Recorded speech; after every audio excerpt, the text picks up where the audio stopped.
Hey YouTube, this is Steven Samuels, and I'm going to be reviewing Star Trek The Tour. Now, I myself, in case you don't know this, I'm in a wheelchair. I have been since I was 3 years old, and I'm saying this for a reason. When I got there, let's start from the beginning. When I got to Star Trek The Tour, it was a bitch to try to get in and find the right parking. We wound up going the wrong way on a one-way street, which people started honking at us. That just wasn't a fun time getting parking. Once we did get the park and we got out, I was kind of looking at the Aquadome, and it looks kind of run down from the outside. It looks pretty run down. The paint's wearing off. It doesn't look so great. I was kind of like, is this really what we want to have? What we really want to go to? So we go to the door, and then they tell us, oh, you have to go buy tickets at the ticket booth out there. So we're like, okay, we'll go to the ticket booth that way. So we headed out there to the ticket booth, and huge line, and we're like, oh, okay, great line. This may be a decent thing to go see. Um, so we got there, got in line, waited in line for about 10 minutes in this huge line. Someone told us, what are you waiting for? We told him, oh, we're waiting for Star Trek The Tour. Is it everyone else? And he goes, no, this is the line for the hotels in the Queen Mary. The line for Star Trek The Tour is over there. And we kind of look, and we're like, what line? And that's when he kind of said, exactly, there is no line. And we're like, oh, this can't be a good thing. So we buy the tickets in a matter of 5 minutes. And we go through the door, which really, again, not a very extravagant opening. It just says, to boldly go on the wall. Just to boldly go to boldly go written on the wall. As I said, not very professional. It doesn't look great from the outside. However, once walking in, it's a beauty. You are greeted by the filming model of the Enterprise A from the original series, along with a couple dozen photon torpedoes lining the walls.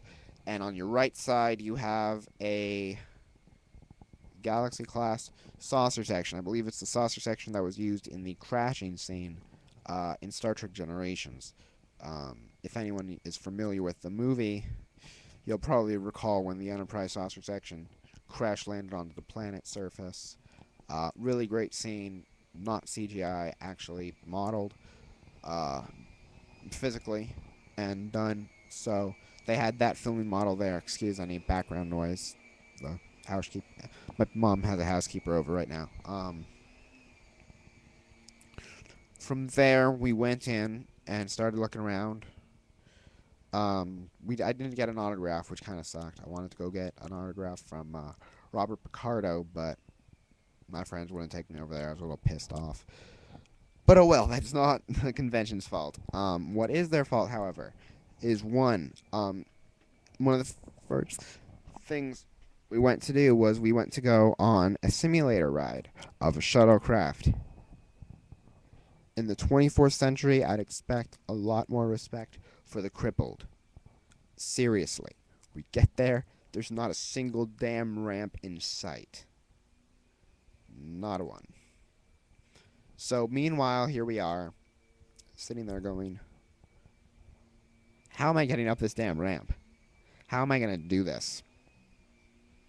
So, it's funny because my dad went over to them and said, went over to a cop and said, this is against the ADA. And the cop's like, what's the ADA? The association, the Disabilities Act. And he goes, oh, okay, I'll radio that in. He radios it in. And next thing we know, there's like 7, 8 people crowding around this one cop, all like discussing what the ADA is and why they need ramps. And they're like, well, we want to go on the ride. And there's this little tiny TV screen that they had, maybe the size of a laptop screen. I'll show you my screen to give you an idea of the size. Which showed what was the simulator. And some guy's like, well, you could watch what they're doing inside. What the hell? Come on now. Why would we watch what they're doing when we could actually do it a lot easier if you guys would install some fucking RAMs? So they wouldn't pull my chair up because they were like, oh no, we don't want to get on liability. So my dad and my friends had to lug it up about 5 steps. It was a real pain. Pick me up, put me in the chair, and then the simulator ride began. Simulator, this is where I'm sorry I have to rip on Star Trek. I went to Star Trek The Experience in Vegas in 2002, 2003, the year that I got my spine surgery. Anyway, and I'll tell you, the graphics on that simulator were amazing. I felt as if I was in a Star Trek episode. They used physical models and CGI in the filming. There was a huge screen the size of my bedroom wall. It was amazing. And I don't have a big bedroom, but holy crap, it was a huge screen. And the screen went on the top of the room we were in as well. And it was just really well done, simulator-wise, for Star Trek The Experience.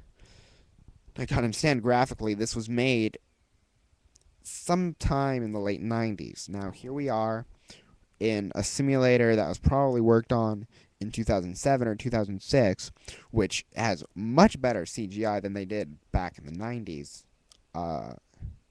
And it gave us the effect of an early 90s PlayStation 1 game.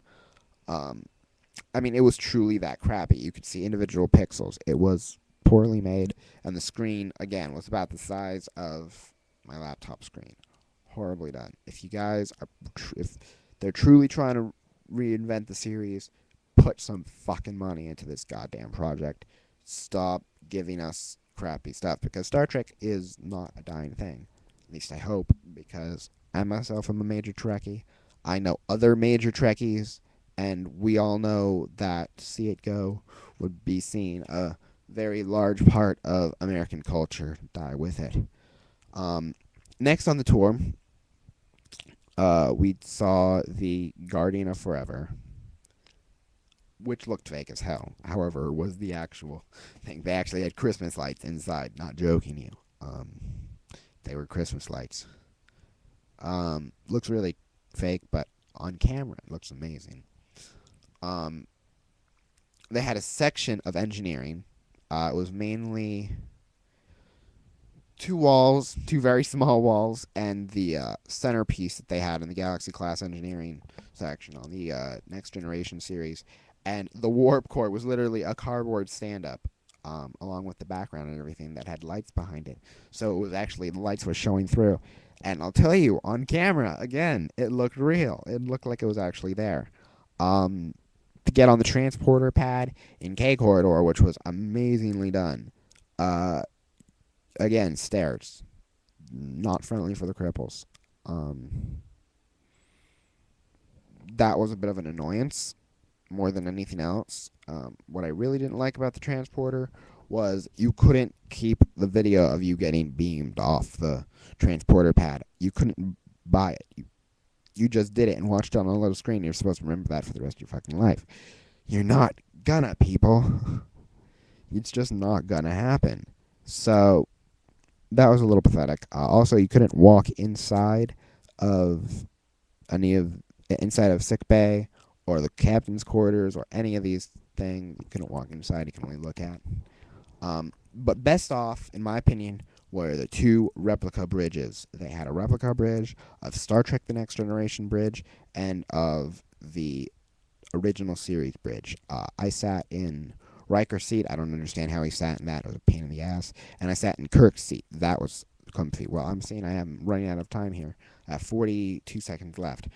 So, with that, I'm concluding with saying, if you guys want to save Star Trek, if you guys are truly going to make an effort, stop making crappy mistakes. Do not, I repeat, do not put Cardassian replicators in 10 forward. Make your graphics better. And if you want to truly get this better, go on, cancel the tour. Cancel the tour, revamp everything you're doing, and then, in a year or so, re-release the tour, starting from scratch at Long Beach, California. I will for damn sure go. That's Steven Samuels, signing off.